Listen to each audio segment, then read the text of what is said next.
High everyone, स्वागत छ तपाईहरुलाई मेरो अर्को नयाँ भिडियोमा। सबैजनालाई मकर संक्रान्तिको धेरै धेरै शुभकामना। अनि तरुल खानु भयो त तपाईहरुले कस्तो कस्तो खालको तरुलहरु खानुभयो, भेराइटी खानु होला। हामीसँग चाहिँ सिमल तरुल मात्रै छ है, किनभने सकरकन्द पनि खाँदैन हैन, अस्ति खाइहाल्यो। अनि यो चाहिँ मिठो लाग्छ के, यो चाहिँ दुध चियासँग चाहिँ मलाई चाहिँ मन पर्छ।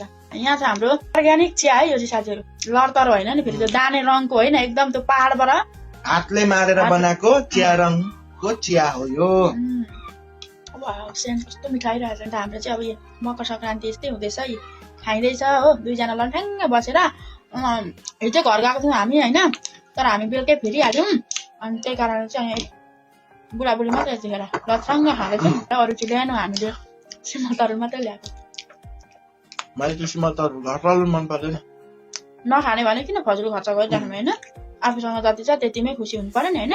अहिले पो हामीसँग यति छ, हामी खाने हुन्छ। अहिले कतिजनालाई न माघे संक्रान्ति छ न केही छ होइन, बिचरा त्यो गरिबहरूलाई कस्तो छ, काममा कुदिरहेछन् गइरहेछन्। हुनेलाई मात्रै हो क्या संक्रान्ति, नहुनेलाई हामी जस्तोलाई केही पनि छैन। जस्तो छ जे छ त्यही हो संक्रान्ति हाम्रो।